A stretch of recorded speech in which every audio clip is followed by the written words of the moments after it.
Beri tepuk tangan yang meriah untuk kemuliaan Raja Tuhan. Silakan duduk kembali. Kita masih terus belajar tentang relationship atau hubungan. Kekristenan tidak hanya mengajar kita untuk membangun hubungan dengan Tuhan saja. Kenapa? Karena kekristenan tidak dapat dipisahkan dengan salib Kristus. Nah, salib itu adalah hubungan antara kita vertikal dengan Tuhan di sorga. Jadi kita harus membangun sebuah hubungan relasi dengan Tuhan. Tetapi salib Kristus juga adalah bicara hubungan horizontal antara kita dengan sesama kita. Nah, itu sebabnya Tuhan mau agar kita terus membangun dan memperbaiki hubungan kita, relasi kita, relationship kita dengan Tuhan dan juga dengan sesama kita. Yang setuju katakan amin. Nah, saya pelajari saudara sekalian, salah satu perusak hubungan yang seringkali merusak hubungan kita dengan Tuhan, yang seringkali merusak hubungan kita dengan sesama kita, itu adanya misunderstanding atau salah pengertian. Atau bahasa yang lebih gaul adalah gagal paham. Nah, kalau kita dalam rumah tangga terjadi gagal paham, terjadi misunderstanding, terjadi salah pengertian, tentunya keluarga itu akan mengalami keributan. Demikian juga dalam pekerjaan, dalam gereja, dan hubungan kita dengan Tuhan. Kalau sampai kita mengalami gagal paham, maka itu akan membuat kita mengalami kehancuran di dalam hubungan. Nah, itu sebabnya saya berdoa, saya berharap agar khotbah ini akan membantu setiap kita, agar kita tidak menjadi orang yang gagal paham. Yang setuju, tepuk tangan yang meriah untuk kemuliaan nama Tuhan. Katakan amin. Nah, judul khotbah hari ini adalah gagal paham. Ucapkan bersama saya, 2, 3, gagal paham. Kata bersama saya tidak boleh gagal paham. 2, 3, saya tidak boleh apa? Gagal paham. Nah, gagal paham atau misunderstanding atau salah pengertian, rupanya tidak hanya terjadi hari-hari ini, tetapi di zaman Alkitab juga bisa terjadi. Nah, itu membuat sebuah pelajaran buat kita. Mari kita lihat sebuah peristiwa dalam Alkitab kita, dalam 2 Raja-Raja 13 ayat 18 sampai ayat 19. 2 Raja-Raja pasal 13 ayat 18 sampai 19. Peristiwa ketika Nabi Elisa sudah tua dan sakit-sakitan. Apa yang terjadi? Mari kita perhatikan. Sesudah itu berkatalah ia, Nabi Elisa yang diurapi Tuhan, kepada Raja Yoas, Raja Israel. Sesudah itu berkatalah ia, ambillah anak-anak panah itu. Lalu diambilnya. Raja Yoas mengambil anak-anak panah itu. Setelah diambilnya, berkatalah Elisa kepada Raja Israel atau Yoas, pukulkanlah itu ke tanah. Lalu dipukulkannya lah anak panah itu 3 kali. Bem, bem, bem. Kemudian Raja Yoas berhenti. Nah, lihat ayat 19. Tetapi gusarlah abdi Allah itu. Nabi Elisa mulai gusar, mulai geram, mulai marah kepadanya, kepada Yoas, serta berkata, seharusnya engkau memukul 5 atau 6 kali. Dengan berbuat demikian, engkau akan memukul Aram, bangsa yang menjadi musuh Israel waktu itu, sampai habis lenyap, punah. Tetapi sekarang hanya 3 kali saja engkau akan memukul Aram. Tetapi bangsa Aram tidak sampai habis. Nah, saudara tahu bahwa sebagai anak Tuhan, ada kalanya Tuhan mengajar kita untuk melakukan tindakan-tindakan profetis.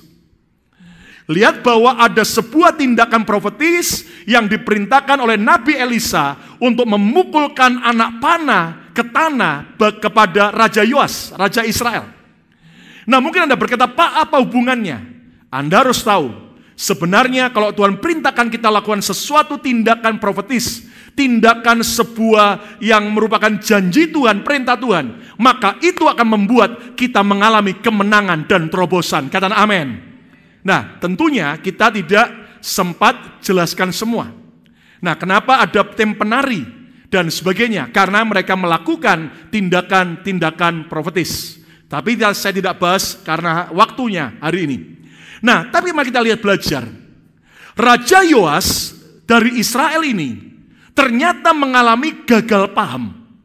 Dia misunderstanding, salah mengerti terhadap perintah Nabi Elisa.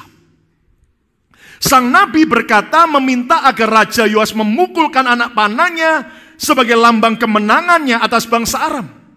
Nah, Yoas hanya memukul 3 kali. Tetapi Nabi mulai gusar harusnya 5-6 kali. Nah, Anda tahu saudara sekalian, akibat gagal paham, akibat salah pengertian, itu akan merugikan luar biasa. Bukan cuma merugikan kita, bukan cuma merugikan kepentingan kerajaan sorga, tetapi juga merugikan anak cucu kita sendiri. Kenapa, saudaraku? Memang akhirnya Raja Yoas berhasil membawa kemenangan 3 kali atas bangsa Aram. Tapi mereka tidak sampai habis. Dan kalau Anda baca ayat-ayat Alkitab selanjutnya, 1 hari bangsa Aram bangkit dan lebih kuat dari bangsa Israel, dan berhasil mengalahkan bangsa Israel, menghancurkan, dan itu masih keturunan Raja Yoas. Dengar baik-baik saudara sekalian. Saya berharap semua kita belajar untuk tidak jadi orang yang gagal paham, baik kepada Tuhan dan juga kepada sesama. Yang setuju, ayo tepuk tangan yang meriah untuk kemuliaan nama Tuhan. Lebih meriah, katakan haleluya. Nah, coba perhatikan, saya beri contoh betapa berbahayanya kalau sampai kita gagal paham. Ada seorang bos, pemilik perusahaan alat-alat olahraga. Lalu dia mau buat sebuah pertandingan sepak bola persahabatan sambil cari dana untuk amal, untuk charity. Jadi akhirnya dia memikirkan bagaimana supaya orang tertarik datang memenuhi stadion sepak bola yang gede itu. Nah, dia mengontak seorang pemain bintang sepak bola Inggris bernama David Beckham. Ya, sudah tahu David Beckham? Pernah dengar namanya? Halo? Nah, ternyata akhirnya bos berhasil menghubungi dan confirm. Apa yang terjadi? Akhirnya bos ini berkata kepada anak buahnya, "Hei, jangan lupa ya, mulai besok pasang spanduk yang gede-gede di kota-kota, di daerah kota kita, supaya orang lihat dan mereka akan tertarik berbondong-bondong datang dalam acara sepak bola itu." Anak buahnya berkata, "Siap bos, siap laksanakan." Apa yang terjadi? Keesokan harinya, waktu bos menaik mobil menuju ke kantor, dia kagetnya bukan main. Kenapa? Karena ternyata di bagian ujung-ujung jalan ada poster besar-besar. Tulisannya apa? Tayangkan, tulisannya adalah, saksikan pertandingan bola dengan bintang David Beckham. Nah, lihat atasnya itu nama yang benernya. Jangan ditayangkan dulu ya. Nah, apa yang terjadi, saudaraku? Ternyata di atasnya itu nama bener. Lah, bosnya lihat, salah. Ya kan? Akhirnya bosnya sampai kantor dia marah. Kamu tahu itu salah. Nama David Beckham kurang H. Lalu anak buahnya, "Siap bos, perbaiki ya, besok perbaiki ya." "Siap bos." Apa yang terjadi, saudaraku? Akhirnya anak buahnya perbaiki. Besok bosnya kaget, karena ternyata ketika dia lihat di spanduk-spanduk jalan-jalan, tulisannya adalah saksikan pertandingan bola dengan bintang Haji David Beckham. Bosnya marah dan mulai berkata pada anak buahnya, sampai kata, "Kamu salah. Itu huruf H setelah huruf K. Tahu nggak? Siap bos, laksanakan." Besoknya waktu bos jalan ke kota menuju kantor, dia pingsan. Kenapa? Karena akhirnya dia lihat di jalan-jalan tulisannya, saksikan pertandingan bola dengan bintang Kiai Haji David Beckham. Bagi kita mungkin konyol, tapi seberapa banyak kita sering gagal paham. Saudara sekalian, lihat dalam rumah tangga, suami istri kadang-kadang gagal paham, salah pengertian, ribut berantem. Dalam pekerjaan, dalam gereja, dalam hubungan dengan Tuhan, gara-gara gagal paham, gara-gara misunderstanding, ribut berantem. Nah, saya berdoa, biar semua kita belajar jadi orang yang tidak gagal paham. Yang setuju, tepuk tangan yang meriah untuk kemuliaan nama Tuhan. Ayo lebih meriah, katakan haleluya.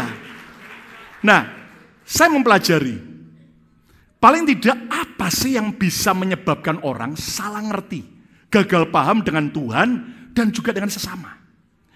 Nah, kita akan melihat penyebab gagal paham yang pertama adalah adanya komunikasi yang salah. Kalau ada komunikasi yang salah, akibatnya terjadi misunderstanding, gagal paham. Nah, Alkitab mengajar kita apa? Lihat Amsal 25 ayat 11. Yuk kita baca sama-sama. Amsal 25 ayat 11. Semua baca keras. 2, 3. Perkataan yang diucapkan apa? Tepat pada waktunya. Baca sama-sama. Adalah seperti buah apel emas di pinggang apa? Perak. Lihat ini ayat berkata perkataan yang diucapkan tepat pada waktunya. Jadi ucapan kita harus tepat dan pada waktu yang tepat. Akibatnya seperti buah apel emas di pinggan perak. Apa maksud buah apel emas pinggan perak? Saya pelajari sejarah pada waktu itu, ini bicara apa? Harta yang indah dan berharga yang akan dipamerkan oleh seorang tuan rumah kepada tamunya. Supaya mereka melihat, wow, ini pemilik rumah ternyata adalah orang yang sangat-sangat kaya. Karena apa? Di etalase rumah mereka melihat, tamu itu melihat ada apel emas di pinggan perak. Dengar baik-baik. Ini artinya apa? Komunikasi yang benar, komunikasi yang tepat adalah harta berharga yang akan dapat kita banggakan. Yang setuju tepuk tangan yang meriah untuk kemuliaan nama Tuhan. Katakan amin. Nah, jangan sampai kita ngalami gagal paham gara-gara komunikasi yang salah. Nah, mari kita lihat apa sih penyebab komunikasi salah bisa terjadi. Saya coba Anda dan saya belajar. Bagian A. Komunikasi yang salah bisa terjadi karena pemilihan kalimat yang tidak tepat. Hati-hati ya. Tujuannya baik, tujuannya benar, tapi gara-gara pemilihan kata kalimat yang tidak tepat bisa salah. Contoh, saudara, Anda tahu, saudaraku, kita seringkali tanpa sadar bisa mengucapkan atau ngetik di sosial media. Ya kan? Saya lihat ada seorang anak Tuhan ngetik begini. Tuhan, masalahku besar. Waktu saya baca, oh ini kan anak Tuhan, melayani Tuhan. Apakah salah? Mungkin bagi saudara, oh enggak salah dong Pak, memang dia lagi ngalami masalah yang besar. Lalu saya merenung, kalau saya sebagai anak Tuhan yang kenal Tuhan, kalimat Tuhan, masalahku besar, saya akan ubah. Ubahnya gimana Pak? Saya akan ganti begini. Tuhan, masalahku besar, saya akan ganti ini. Masalah, Tuhanku besar. Nggak ada yang amin. Masalah, Tuhanku besar. Ayo ucapkan bersama-sama, 2, 3. Kalau kita deklarasikan kita punya Tuhan yang besar, masalah apapun pasti Dia akan bereskan dan tolong. Tepuk tangan yang meriah untuk kemuliaan nama Tuhan. Amin. Gara-gara pemilihan kalimat yang tidak tepat. Ya kan? Ada suami yang bilang, ambilkan dong makanan itu, saya lapar. Istri bisa saja akhirnya, suami kasar banget. Tapi coba seandainya suami dengan pemilihan kalimat yang tepat. Dan dia berkata, tolong ya, bisa nggak tolong ambilkan saya makan. Saya udah lapar nih. Terima kasih ya. Maka Anda tahu bahwa orang yang Anda perintahkan akan jauh lebih bisa menerima dan nyaman. Terkadang hubungan orang tua anak, hubungan suami istri, hubungan mertua menantu, hubungan antara gembala dengan jemaat dan pengurus, hubungan antara bos dengan karyawan, rusak berantakan. Kenapa? Gara-gara pemilihan kalimat yang tidak tepat. Apalagi penyebab komunikasi yang salah. Karena komunikasi yang tidak jelas, kurang jelas. Nah, saudara, ini ya, makanya saudara kalau Anda bicara, belajar yang jelas. Nggak ada yang amin.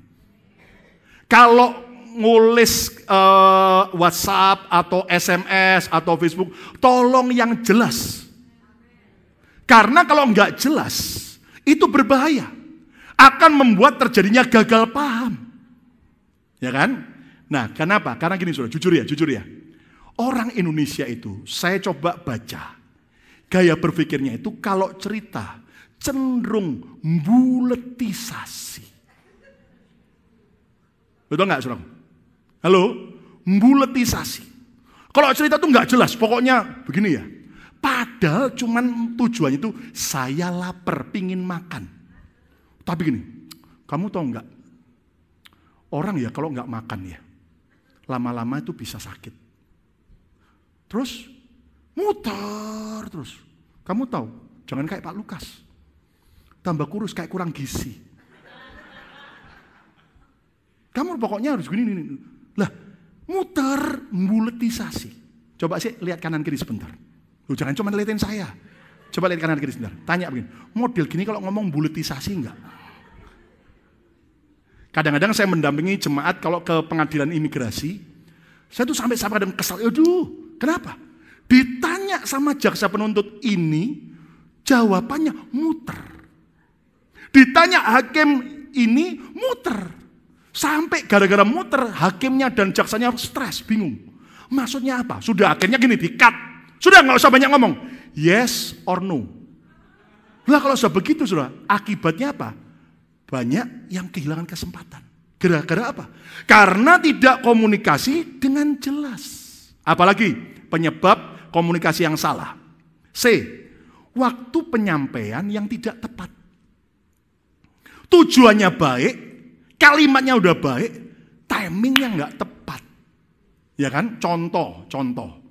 Orang udah capek kerja, ya toh, baru pulang, ya toh. Mestinya istri itu langsung pijetin suami. Gak ada yang amin, saudaraku. Mestinya istri itu mijetin suami. Tapi enggak, baru suami masuk pulang kerja langsung diberondong. Papa tahu enggak? Lama-lama suami sudah banyak beban. Wah, ribut, berantem. Kenapa? Karena waktu yang tidak tepat.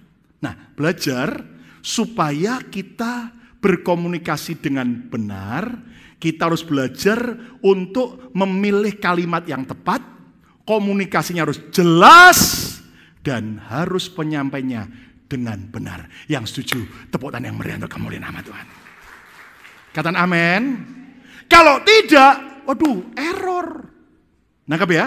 Kata bersama saya, komunikasi saya harus benar. 2, 3, komunikasi saya harus benar. Tapi Pak, saya udah coba jelasin dengan benar. Saya udah ngomong pada waktu yang benar. Tapi tetap Pak, terjadi gagal paham. Nah, ada penyebab yang kedua. Penyebab gagal paham yang kedua adalah pendengaran yang salah. Ya, lihat gambar itu. Kenapa istri sampai kadang-kadang cerewetnya bukan main? Karena suaminya cara dengernya salah. Ya kan? Betul nggak Bu? Cuman 2 orang. Betul nggak Bu? Karena suami ngancam, lu gitu nggak kasih uang belanja lu ya. Nah, sesuatu, mari kita belajar. Kalau orang pendengarannya salah, itu bahaya. Saya baca sebuah peristiwa nyata.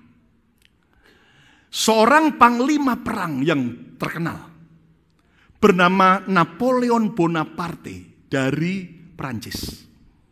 Yang akhirnya dia menjadi seorang kaisar, raja Prancis. Satu hari ketika tahun 1799, Napoleon Bonaparte dengan semua pasukannya berhasil pergi ke banyak tempat. Untuk apa? Memperluas wilayah kekuasaannya. Sampai akhirnya tahun itu mereka berhasil menaklukkan kota Java di daerah Middle East, Timur Tengah. Dan ketika dia berhasil menaklukkan kota Java, maka Napoleon Bonaparte bersama dengan anak buahnya berhasil menawan 1.200 tentara Turki. Karena tadinya tentara Turki menguasai kota Java. Nah, apa yang terjadi? 1.200 tentara Turki disuruh baris semua. Nah, Napoleon Bonaparte dia berencana untuk membebaskan, memberi pengampunan kepada 1.200 tentara Turki untuk balik ke negaranya. Tetapi yang terjadi, waktu Napoleon dengan anak buahnya, asistennya lagi jalan untuk inspeksi ke antara 1.200 tentara Turki yang ditawan. Mendadak lagi jalan, Napoleon terserang batuk yang berat. Dia batuk-batuk. Dan dalam keadaan batuk-batuk, kemudian dia berkata, tentunya dalam bahasa Prancis, Massacretox. Massacretox itu artinya adalah batuk ini sialan. Jadi maki-maki, ini batuk sialan. Ya toh, Massacretox. Rupanya asistennya di sebelah salah dengar. Dia mendengar si kaisar berkata, bukannya Massacretox, tapi dia dengar Massacrestos. Yang artinya adalah bunuh semua. Saudara tahu? Begitu si ajudannya mendengar kalimat Massacrestos, salah dengar, artinya bunuh semua. Langsung si anak buah ini memerintahkan semua anak buahnya, habiskan 1.200 tentara Turki. Dan semua mati. Lihat, hanya gara-gara salah dengar. 1.200 nyawa yang harusnya bisa tetap hidup, habis. Saudara, itu sebabnya kenapa berkali-kali Yesus itu berkata, sampai diulang di kitab Wahyu, 7 kali pada 7 jemaat. Barang siapa bertelinga, hendaklah ia mendengar. Karena mendengar itu harus benar. Setuju? Tepuk tangan yang meriah untuk kemuliaan nama Tuhan. Bahkan Yesus pernah berkata apa? Lihat, kita belajar Lukas 8 ayat 18, bagian A saja. Yuk baca sama-sama. Semua baca 2, 3. Karena itu apa? Perhatikanlah cara kamu mendengar.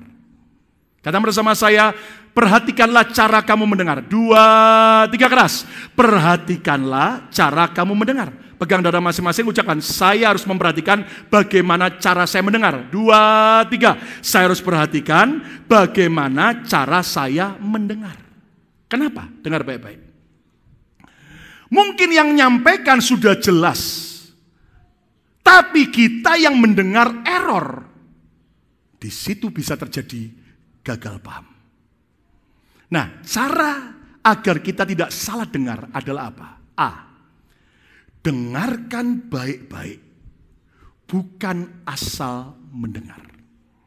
Gini ya, ini sama, bukan cuma kalimat ucapan loh. Termasuk kalau Anda terima berita dari WhatsApp, email, maupun sosial media. Katakan amin. Bukan cuma asal baca, tapi harus dibaca, simak baik-baik. Kenapa? Supaya nggak gagal paham. Makanya gini ya, dalam bahasa Indonesia, kata mendengar cuma 1 kata. Tapi dalam bahasa Inggris, ternyata ada 2 kata. Hear and listening. Hear itu artinya apa? Asal dengar. Listen itu artinya apa? Menyimak dengan baik. Jadi benar-benar menyimak dengan baik. Nah, dari atas mimbar ini saya bisa melihat, ada jemaat kalau dengar khotbah itu menyimak dengan baik. Ada yang asal dengar. Ada yang begini terus. Nanti ya itu aja, tiba-tiba begitu mau amin selesai khotbah, bisa feelingnya kuat. Oh udah khotbah mau selesai baru berhenti. Di sini nggak ada. Nggak ada yang ngaku maksud saya. Atau sambil dengar khotbah jadi pedagang asongan. Permen pedas, capcay goreng, bakso goreng, atau... Makanya kenapa banyak orang Tuhan error? Kenapa ada banyak anak Tuhan tidak bisa jelas? Kenapa? Karena asal dengar. Oke, kata bersama saya harus menyimak baik-baik. 2, 3. Saya harus menyimak. Cara agar tidak salah dengar, bagian B adalah apa? Lakukan konfirmasi. Bukan konfrontasi dulu. Konfirmasi. Kata bersama saya konfirmasi. 2, 3. Kalau Anda nggak jelas, atau Anda supaya tidak sampai gagal paham, saudara dan saya harus coba tanya ulang. Kata bersama saya, tanya ulang. Kepada yang bersangkutan. Amin. Loh, katakan amin. Kita itu harus berani tanya supaya kita tidak salah ngerti. Ya kan? Kenapa? Banyak orang itu saudaraku. Dengar apa? Nggak berani tanya sama bersangkutan. Malah tanya sama orang yang tidak ngerti. Lah yang ditanya juga tidak jelas. Lama-lama jadi gosip. Dan itu bisa berbahaya loh. Ini contoh-contoh. Saya ini kan pendeta yang semakin diberkati dan dicintai Tuhan. Beberapa nggak amin. Amin saudaraku. Saya tahu rumah saya di surga itu permatanya bagus besar-besar.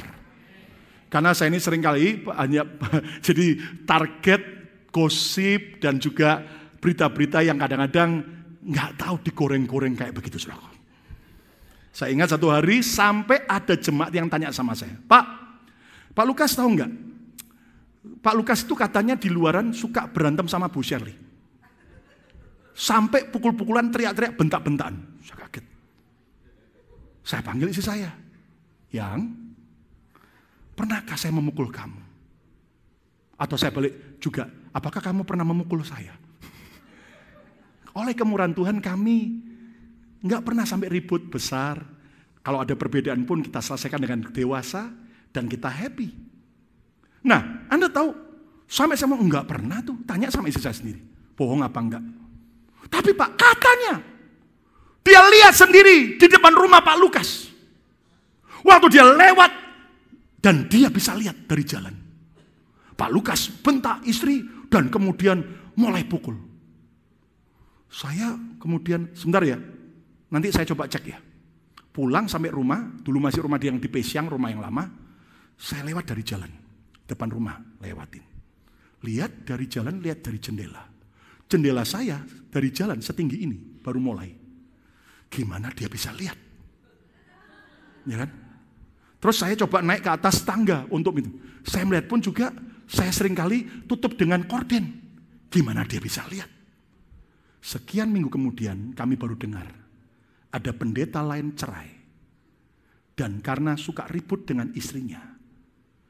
Oh, saya baru ngeh. Orang punya teori gatuk menggatukkan. Do you know gatuk menggatukkan? Nyambung-nyambungin. Pokok kalau pendeta, oh Pak Lukas. Nangkap saudaraku. Nah, mari kita belajar daripada saudara dan saya gagal paham. Berani tanya langsung sama yang bersangkutan. Supaya apa? Kita nggak sampai salah mengerti, Pak. Tapi kalau kita kan ngerti, Pak, nggak ada maling ngaku. Loh, bener, memang nggak ada maling ngaku. Kamu tadi ngomong begitu nggak? Enggak, itu mungkin nggak ada maling ngaku memang. Kecuali maling yang bertobat. Maling yang lahir baru, yang penuh Roh Kudus, pasti ngaku. Ya kan? Nah, tapi minimal gini. Saudara tanya sama yang bersangkutan, minimal, walaupun dia tidak ngaku. Dia aware, dia mulai tahu, oh kita serius. Makanya di kemudian hari minimal, dia tidak berani lagi hal yang tidak benar. Tepuk tangan yang meriah untuk kemuliaan amin. Berani tanya langsung. Jadi kalau saudara, jujur, kalau Anda dengar apa, udah gak usah tanya sama yang lain-lain. Tanya langsung sama yang bersangkutan. Katakan amin. Contoh, misalnya Anda mendengar rumor di luaran. Pak Lukas dulu adalah pendeta seganteng se-Amerika. Paling ganteng sama. Nah, Anda perlu konfirmasi. Untuk saya lihatkan foto-foto saya kayak cover boy. Nangkep saudaraku? Ya kan? Jadi penyampaiannya, komunikasinya harus benar supaya nggak gagal paham. Yang kedua, cara kita mendengar harus benar. Tapi ada yang bilang ini, Pak, saya udah ngomong dengan jelas. Saya udah coba untuk dia dengar dengan jelas. Tapi tetap gagal paham, Pak. Nah, ada penyebab yang ketiga. Nah, ini lebih bahaya. Penyebab gagal paham yang ketiga adalah penafsiran yang salah. Ini loh, hati-hati loh ya. Kalau kita menafsirkan dengan salah, menyimpulkan dengan salah, walaupun yang ngomong sudah jelas, kita dengarnya sudah jelas, bisa error. Mana buktinya Pak? Saya buktikan, nggak usah jauh-jauh, di Alkitab. Lihat, murid Yesus itu sudah 3 tahun bersama Yesus. Tapi bisa loh gagal paham. Mari kita lihat buktikan. Matius 16 ayat 6 sampai 8. Matius 16 ayat 6 sampai 8. Lihat ya. Yesus berkata kepada mereka, para murid-muridnya, berjaga-jagalah dan waspadalah terhadap ragi orang Farisi dan apa? Saduki. Memang ragi itu biasanya dipakai untuk apa? Buat roti. Tapi Yesus yang berkata, berjaga-jagalah, waspadalah terhadap ragi orang Farisi dan Saduki. Ayat yang ke-7, lihat, ini hati-hati, ini bahaya. Maka mereka, para murid-murid Yesus, baca sama-sama apa? Berfikir-fikir. Dalam satu terjemahan bahasa Inggris dikatakan mereka mulai mengasumsikan. Mereka mulai berpikir-pikir terus menyimpulkan. Mereka mulai menduga-duga dan akhirnya menyimpulkan atau menafsirkan. Nah, ini bahaya. Maka mereka berpikir-pikir dan seorang berkata kepada yang lain. Nah, gara-gara sebuah tafsiran yang salah, ngomongnya juga akan salah. Lihat. Itu dikatakan Yesus karena kita tidak membawa roti. Tuhan marah loh sama kita. Tuhan nyindir kita loh. Katanya kenapa kamu nggak bawa roti? Loh, padahal Yesus tidak bicara soal nggak bawa roti. Lihat ayat yang ke-8. Perhatikan ya. Dan ketika Yesus mengetahui apa yang mereka perbincangkan, untung Yesus tahu. Ya, kalau enggak bisa selamanya error. Iya, Yesus berkata, mengapa kamu memperbincangkan soal tidak ada roti? Hai orang-orang yang kurang percaya. Kenapa nggak nyambung? Karena asumsi yang salah. Kesimpulan penafsiran yang salah. Lompat langsung saja ayat 11 sampai 12. Nanti Anda baca selanjutnya supaya komplit. Ayat yang 11. Yesus bilang begini. Bagaimana mungkin kamu tidak mengerti? Nah, ini loh, jujur ya. Inilah jeritan hati Tuhan. Nah, kok kamu nggak ngerti-ngerti? Bahasa Ibrani kunonya, nah kamu kok enggak mudeng-mudeng. Ya kan? Kalau saya bisa, saudaraku ngomong mewakili Tuhan di surga. Tuhan itu jujur, sering kali ngelus dada. Ya toh, aduh ini anakku kok suka kecewa sama aku. Kok suka marah sama aku. Padahal aku memberikan semua itu pasti ada rencana yang baik. Makanya kita harus belajar ngerti apa yang adalah isi hati Tuhan. Tepuk tangan yang meriah untuk kemuliaan nama Tuhan. Katakan amin. Nah, lihat kemari saudaraku. Bagaimana mungkin kamu tidak mengerti bahwa bukan roti yang kumaksudkan? Aku berkata kepadamu, baca sama-sama, waspadalah terhadap ragi orang Farisi dan apa? Saduki. Terus ayat yang 12, yuk baca sama-sama. 2, 3. Ketika itu apa? Barulah mereka mengerti. Diluruskan sama Yesus. Oh, baru ngeh.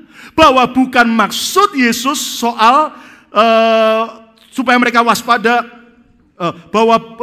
bahwa bukan maksudnya supaya mereka waspada terhadap ragi roti, melainkan terhadap ajaran orang Farisi dan orang Saduki. Nah, lihat kemari. Saudara, kalau sampai kita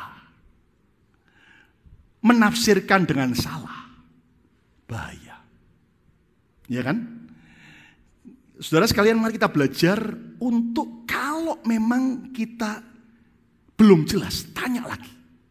Belum jelas, tanya lagi. Jangan sampai langsung berasumsi. Nyimpulkan, mikir-mikir sendiri. Terus nanti gini, dicari, disambung-sambungkan. Oh, iya kalau benar, kalau salah, hidup kita yang rugi. Satu hari ada telepon ke sebuah kantor.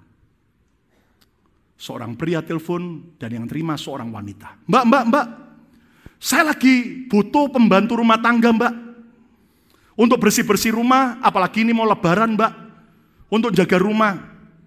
Kalau bisa, Mbak, saya butuh pembantu rumah tangga yang usia 20 tahunan, Mbak. Lalu kemudian si Mbak yang di kantor itu ngomong, Pak, nggak ada di tempat kami. Oh, gini, Mbak, kalau memang umur 20 tahunan pembantu nggak ada, ya udahlah, yang umur 30 tahun aja lah, nggak apa-apa. Kalau bisa, saya butuh segera, Mbak. Pak, sekali lagi kami katakan kami nggak ada. Udah, kalau gitu, Mbak, benar-benar kepepet, Mbak. Umur 40 tahun ke atas juga nggak apa-apa lah, 60 tahun juga nggak apa-apa. Asal kuat dan sehat, ya Mbak ya. Jangan sampai yang kena asma, Mbak. Saya butuh pembantu rumah tangga segera untuk lebaran ini, Mbak. Lalu kemudian Mbak yang jawab telepon, aduh, saya ngomong sekali lagi, Pak ya. Ini kantor bank. Loh, kita ini bukan agen pembantu rumah tangga. Yang ditelepon malah marah. Lah, kalau begitu kenapa Mbak tulis besar-besar di kantor, Mbak? Loh, tulisan apa? Coba Mbak nanti lihat di depan. Tulisannya adalah kantor cabang pembantu.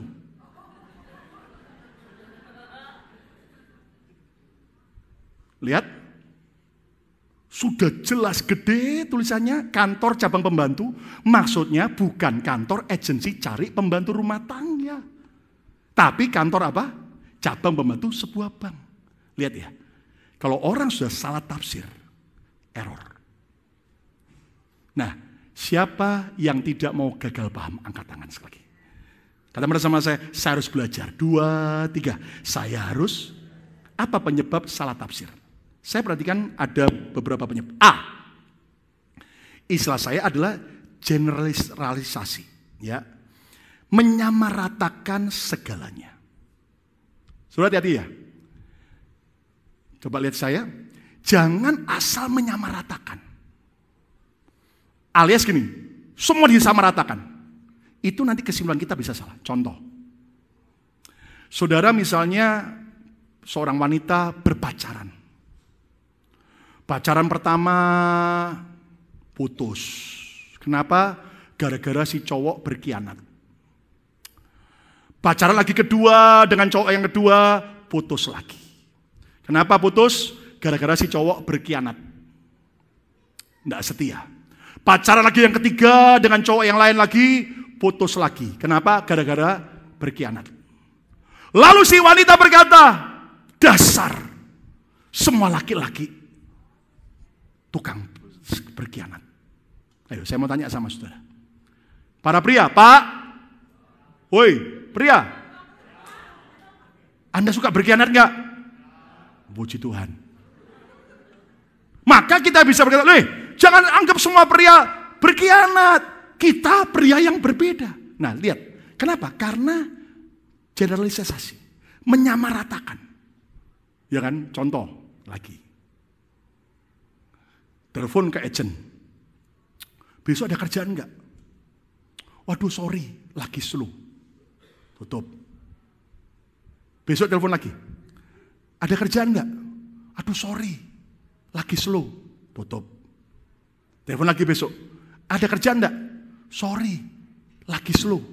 Belum ada penambahan orang. Tutup. Langsung telepon Pak Lukas. Pak Lukas, itu benar agent itu adalah jemaat Bapak? Oh iya, kenapa? Itu jemaat pilih kasih, Pak. Jemaat itu, Pak, enggak jujur, Pak. Loh, kok bisa begitu? Iya, Pak. Karena 3 hari saya telepon, selalu ngomong tidak ada kerjaan, Pak. Padahal minggu lalu, saya telepon dia yang bilang ada kerjaan. Dan saya kerja. Terus, lah kenapa? Lah diberhentiin. Kenapa? Karena lagi sepi. Terus, 3 hari saya telepon, selalu sepi, Pak. Jadi memang dia kurang ajar, Pak. Bila perlu itu, Pak, dibaptis ulang, Pak. Itu orang gagal paham. Nangkap, saudara. Karena menyamaratakan semua. Contoh lagi, saudara setuju enggak? Kalau misalnya ada 5 orang Indonesia kerja di Center City, entah di restoran, entah di toko, terus mereka nyuri barang atau uang di toko. Lalu semua orang Amerika se-Philadelphia bilang begini, orang Indonesia itu pencuri. Semua pencuri. Ayo saya mau tanya, Anda mau nggak disebut begitu? Jelas enggak. Makanya jangan menyimpulkan salah karena menyamaratakan semua. Oh, pendeta A mata duitan. Oh, pendeta B mata duitan. Nanti semua pendeta termasuk saya dianggap mata duitan. Padahal mata saya lihat nggak ada duitnya. Nangkap saudara? Penyebab salah tafsir yang B, nah ini lebih bahaya. Saya sebut istilah distorsi. Distorsi adalah pembelokan makna karena kesimpulan sendiri yang keliru. Hati-hati loh. Pembelokan makna karena kesimpulan sendiri yang keliru. Coba lihat, contoh begini. Saudara pulang kebaktian, kan saya salami, beberapa tim juga nyalami. Mungkin di depan saudara lagi lewat, orang di depan saudara, waktu saya salami, saya bilang dengan senyum, puji Tuhan ya, Tuhan berkati, sampai berjumpa minggu depan ya. Begitu Anda lewat, saya noleh ke kanan. Oh, Pak Lukas sombong. Lihat yang di depan saya orang kaya. Saya bukan orang kaya. Loh, akhirnya distorsi. Nangkap saudara? Mulai menyimpulkan sebuah arti dengan keliru dan dibelokkan. Ini hati-hati loh, bahaya. Apalagi zaman sekarang, di akhir zaman, setan mulai bergerak dengan roh penyesat. Mencoba menyesatkan banyak orang Kristen, anak-anak Tuhan itu apa? Salah ngerti dengan Tuhan dan juga dengan orang lain. Jangan sampai kita kena roh distorsi. Karena itu akan sangat berbahaya. Contoh, saudara tahu nggak? Hawa atau Wawa di Taman Eden. Loh, Pak, Wawa Pak, bukan Wawa. Nama Chinese-nya Hawa itu Wawa. Nah, kalau Adam Pak, Adam nama Chinese-nya Akyong. Coba lihat roh penyesat itu bagaimana. Anda perhatikan ya. Adam dan Hawa, Wawa dan Akyong, sudah sekian lama di Taman Eden. Kerja, merawat, nikmati berkat. Indahnya Taman Eden. Dan mereka sudah sering lewat di depan pohon pengetahuan baik dan jahat. Dan pohon kehidupan. Oke? Satu hari waktu Wawa lagi ngelamun, datanglah si ular, setan. Wawa. Apa kabar Tan? Loh, si setan kaget. Lu kok manggil saya Tan? Marga lu kan Tan. Nama Chinese-mu Tan. Wawa, kamu dengar baik-baik ya. Bukankah Tuhan berkata, semua buah-buahan di Taman Eden ini tidak boleh kamu makan buahnya, bukan? Lihat. Diputar balik kan, penyesatan. Seolah-olah setan sama bilang, lihat, Tuhan kejam toh. Kamu cuma di Taman Eden suruh kerja, ngerawat, tapi nggak boleh makan satu buah pun nggak boleh. Lihat, Tuhan kejam toh. Hati-hati. Setan sering kali membisikkan di pikiran, lihat, mana? Kamu doa nggak dijawab toh? Kamu ngasih persembahan toh juga kamu nggak ditolong Tuhan. Lihat, kamu setia, mana hasilnya? Hati-hati. Itu roh penyesat. Untungnya Hawa bilang begini, tidak. Tuhan ngomong kok semua buah-buahan di Taman Eden ini boleh kami makan buahnya. Tapi yang tidak boleh yang di tengah itu, pohon yang di tengah taman. Lihat, sudah terjadi distorsi. Hawa tidak tahu nama apa pohon itu. Ayo, sudah tahu nggak apa nama pohon itu? Durian. Apa nama pohonnya? Yang tidak boleh dimakan? Durian. Nah, apa yang terjadi? Lalu setan ngomong gini, loh, apa? Bener kamu dengar Tuhan ngomong kalau pohon yang di tengah itu nggak boleh dimakan? Iya, kalau kami makan, kami mati. Lihat penyesatan ngomong gini. Sini.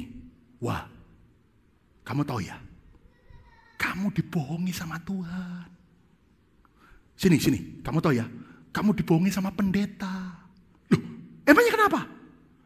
Kamu harus tahu, Tuhan itu egois. Tuhan gak mau ada saingan. Padahal kalau kamu makan buah itu, kamu jadi seperti Tuhan. Kamu berkuasa kayak Tuhan. Kamu hebat kayak Tuhan. Oh ya. Yang benar. Iya, swear.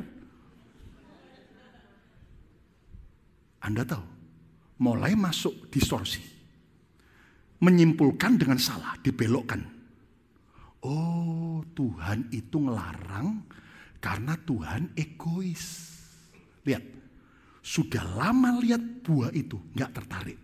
Hari itu setan mulai kipasin. Kalau kamu makan, kamu akan jadi seperti Tuhan. Oh ya? Lihat.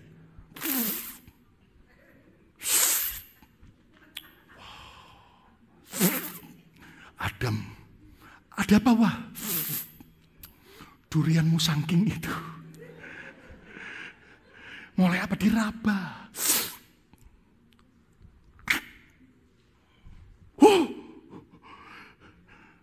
Betul Tuhan bohong.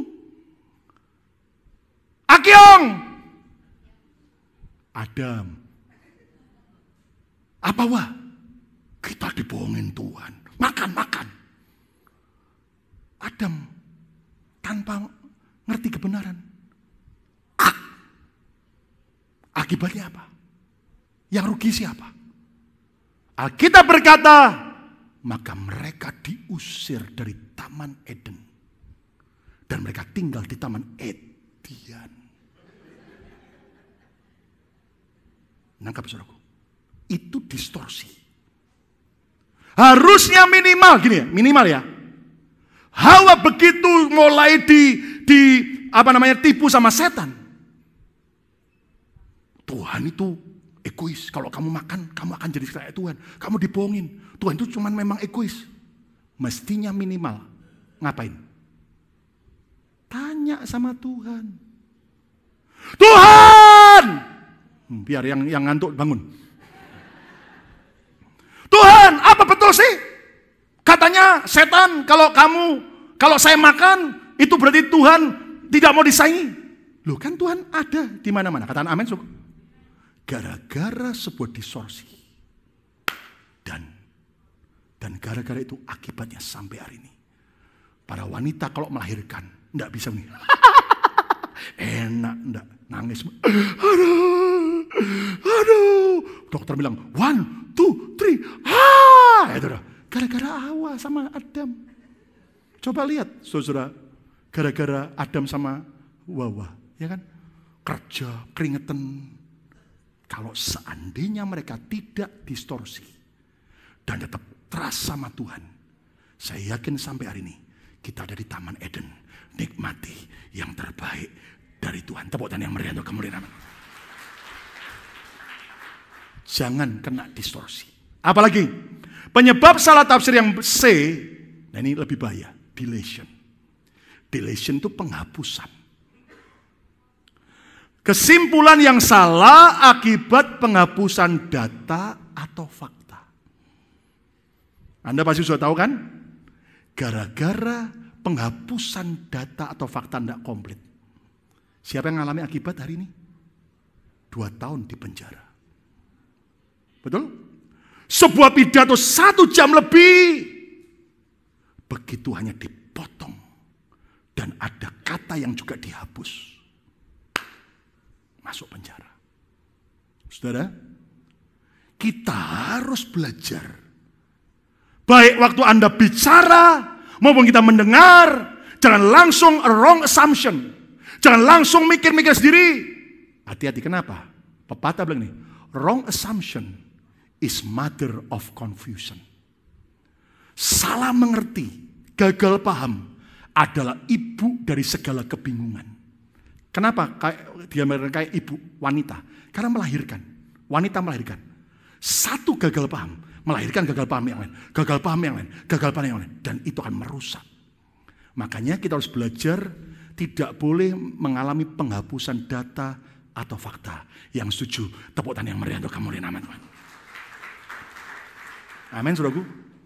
Jujur saya pernah, sekian tahun yang lalu, pernah difitnah. Makanya saya percaya rumah saya di surga, permatanya bagus dan besar-besar. Amin. Jadi kalau saudara difitnah itu bilang, puji Tuhan, itu mengumpulkan berlian di surga. Katakan amin. Ya, asal saudara jangan yang memfitnah. Saudara, beredar di kota ini beberapa orang. Sampai saya juga sempat dengar sendiri. Rekaman pembicaraan saya dengan beberapa orang. Di mana saya berkata, karena waktu itu ada sedikit persoalan, ada orang yang masuk penjara imigrasi, sudah lama nggak diurus di penjara, kita bantu bebaskan, dan ketika kita bebaskan, ada pihak yang ribut. Dan berkata kita shortcut, kita jegal, dan sebagainya. Padahal saya ingat untuk ngurus orang itu bisa bebas. Saya dengan Master Jack Ersik, pengacara, datang ke penjara. Ikut sidang sampai kita fight untuk akhirnya dikeluarkan jumlah uang bon jaminan untuk dia boleh bebas. Ngurus sesuatu setelah bebas, sementara bayar uang jaminan. Saya runding sama keluarganya, ternyata mereka mampunya hanya 15%. Dan kami cari perusahaan bill bond company untuk bayar 15%. Setelah selesai, dan mereka berkata, kemungkinan tidak Jumat keluarnya, Senin, karena perlu proses. Oke. Sudah tahu ternyata Jumat itu, orang itu bebas. Oh, terima kasih Pak Lukas. Balik ke villa. Ada pihak yang marah dan merasa bahwa mereka yang bayar. Saya nggak mau ribut, kita ketemu bertiga tanpa sebuah izin direkam pembicaraan itu. Dan rekaman itu ternyata diedit. Kalimat yang menguatkan saya dipotong. Kalimat yang melemahkan saya dipertahankan. Dan terus diedarkan. Saudara, jujur ya, itu sangat mengerikan. Tapi bagi saya forgive, saya mengampuni, dan saya percaya justru mendatangkan kebaikan buat setiap kita. Tepuk tangan yang meriah untuk kamu. Katakan amin. Nah, itu sebabnya kalau saudaraku, kita harus belajar tidak kena deletion. Kalau enggak, rusak semua. Makanya ini ya, kalau Anda dengar apa, belajar tanya yang bersangkutan. Kemudian kumpulkan data. Bukan asumsi, tapi data. Dan Anda akan tahu mana yang benar, mana yang salah. Supaya apa? Kesimpulannya. Supaya jangan jadi orang yang gagal paham. Sebab itu akan merugikan diri sendiri. Dan orang lain termasuk anak cucu kita. Gara-gara Adam dan Hawa gagal paham. Dengan perintah Tuhan, jangan kau makan buah daripada pohon itu. Akibat yang ditanggung bukan cuma Adam dan Hawa. Anak cucunya kehilangan Taman Eden. Terhadap Tuhan dan kepada sesama. Jangan coba sampai kita gagal paham. Saya cerita yang terakhir kesaksian. Sekian tahun yang lalu ketika istri saya hamil Betani, anak kami. Sebelumnya dari Yuda kami sempat keguguran 2 kali. Waktu hamil Betani juga sempat bleeding besar. Dokter berkata kemungkinan besar lewat. Kenapa kami sebut dia miracle? Karena memang anak mujizat. Istri saya bed rest total 4 bulan. Terima kasih buat teman-teman yang membantu dan sebagainya. Singkatnya, setelah kehamilan itu survive, sudah mau melahirkan, ada teman pengusaha dari Indonesia, kami bantu layani, doakan, terus ke rumah saya, selesai, merasa diberkati, terus ngomong gini, Pak Pendeta, kan mau nambah anak ini, mau lahir. Iya, kayak ini rumah ini kekecilan pendeta. Itu rumah kami yang lama di Pesiang Avenue. Kekecilan. Saya bilang, iya sih. Tapi kan gimana ya? Terus dia ngomong gini, gini pendeta, udah rumah ini jual saja. Saya akan berkati down payment-nya. Uang mukanya berapa? Cari rumah yang bagus.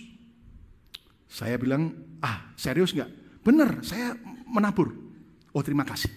Saya dengan istri akhirnya sepakat cari. Kami cari. Jelas yang ukurannya lebih besar, kamar lebih besar karena sering ada tamu hamba Tuhan. Singkatnya kami menemukan di 20 Street. Dekat dengan Siang. Dekat dengan library, free library yang ada di Siang dengan 20 Street. Waduh rumahnya bagus. Dalam artian 3 lantai, 5 kamar gede-gede. Ada basement lagi. Walaupun kondisi dalamnya tua. Saya sama istri, wah ini cocok. Nanti kita renovasi dalamnya begini-gini untuk hamba Tuhan tamu lantai 3 paling atas. Kita keluarga lantai 2. Wah oke. Anda tahu, sampai saya kemudian mulai berdoa. Bahkan ada beberapa tamu hamba Tuhan datang melayani tempat kita, saya ajak berdoa di tempat itu. Sampai akhirnya ternyata saya dapat berita. Kami sudah tawar, kalah. Naikkan, kalah. Harga yang diminta saya bawa persis, kalah. Dan akhirnya diberitahu, sudah kena orang lain yang beli. Secara manusia kami kecewa. Tapi saya belajar Tuhan, kami tidak pernah mau kecewa dengan Engkau. Kami belajar percaya. Walaupun doa kami tidak dikabulkan, pasti ada rencana Tuhan yang lebih baik. Tepuk tangan yang meriah untuk kamu. Singkatnya, kami cari yang lain lagi. Kami dapat pandangan di depan taman di 21 Street. Rumah kami sekarang. Well, cuma 4 kamar dan 2 lantai. Tidak 3 lantai seperti harapan kami. Tapi kami belajar bersyukur. Tuhan, kalau memang ini dari Tuhan, semua Tuhan atur, harganya pun cocok, dan juga penawaran kami diterima. Kami tawar harga ekstrim. Diterima, mungkin karena terlalu ekstrim dan murah. Maka si pemilik rumah lama, sampai waktu dia keluar, semua termasuk saklar daripada lampu untuk nyalakan on off. Pelatnya yang di tembok hilang semua. Sampai korden-korden yang harusnya ditinggalkan hilang semua. Saya bilang sama istri saya, ngucap syukur, ya kan? Nah, singkatnya berjalan waktu. Kami syukuri, terima kasih Tuhan. Renovasi masuk. Begitu kami masuk, kami dengar pembeli rumah yang 20 Street yang kami nggak berhasil dapat. Mereka renovasi juga, basementnya waktu dibongkar, rumah tua, kaget. Ada asbestos yang kelilingi pipa air dan pembuangan. Dan itu tidak boleh dibersihkan biasa, harus pakai perusahaan khusus. Dan itu paling tidak 30.000 US dollar. Oh terima kasih Tuhan maksudmu. Karena ternyata Tuhan mau gagalkan, karena ada persoalan nanti kami harus bayar uang besar. Puji Tuhan. 1 hari lagi, rumah kiri kami dan kanan kami dijual. Dan saya waktu melayani di cabang kita di New York, waktu dengan Pastor Yongki dengan salah seorang pelayan Tuhan di New York, lalu pelayan Tuhan ngomong, Pak tolong doakan dong. Sudah 2 kali kami mau beli rumah di New York, sudah kasih DP, batal, kena kalah sama orang China. Orang China bawa tas, uangnya cash, dikasih lebih tinggi. Saya nggak doain loh, langsung saya gini, loh kenapa nggak pindah Philadelphia saja? Rumah di samping saya dijual kok. Singkatnya, lihat, naksirnya rumah yang satu gedung dengan saya. Kan satu gedung bagi 2, rumah saya sebelahnya dijual. Naksir yang itu kenapa kondisi dalam lebih bagus. Begitu mau ditawar, kena orang lain. Sudah laku. Nggak ada pilihan lain. Rumah satu beret tapi ada gangnya. Dibeli, oke. Sudah tahu nggak? Semua mendatangkan kebaikan. Ternyata dengan berjalannya waktu, belakang rumah kami berdua, itu ada gang, jedanya belakang taman panjang. Ada ini. Dulu kami sampai sakit pinggang. Nyabutin rumput, motongin rumput. Haleluya, haleluya. Lama-lama ada ide. Kenapa tidak kita gabung saja taman di belakang, bongkar pagernya, kita semen semua. Buat apa? Basket. Oke. Deal, sepakat buat basket. Sudah tahu? Anak-anak kita sehat, anak-anak saudara atau saudara mau basket, silakan. Ya kan? Tapi yang ajaib, dengan lewatnya waktu, itu tempat juga bisa buat barbecue. Ya kan? Dan selalu barbecue, dan Anda jangan salah ngerti, yang ngasih makan adalah tetangga saya. Saya dengan istri seringkali cuma punya karunia menikmati makanan. Saudaraku. Dan yang ajaib setelah kita upgrade big van gereja, 3 big van gereja yang lama kita ganti baru semua dan bagus. Berkali-kali kita parkir di beberapa tempat di kota ini, di vandalisme. Pernah 3 ban ditusuk, pernah dispet pilok. Kita mikir, waduh gimana, ada orang tidak suka. Kita belajar lapor polisi, tapi tetap nggak tahu. Tapi kita harus cari garasi.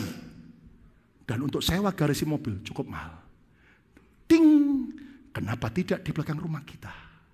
Hari ini uang gereja tidak perlu bayar biaya uang sewa garasi mobil. Ternyata bisa parkir di belakang rumah kami. Semuanya aman dan bisa olahraga, barbecue. Semua mendatangkan kebaikan pada akhirnya. Lebih mereka katakan, haleluya. Coba seandainya kami dapat rumah yang di 20 street. Belakangnya pendek, mobil nggak bisa masuk. Coba kalau tetangga kami dapat yang satu gedung dengan kami. Lorongnya punya masing-masing, separuh dengan tetangga sebelahnya. Nggak bisa buat.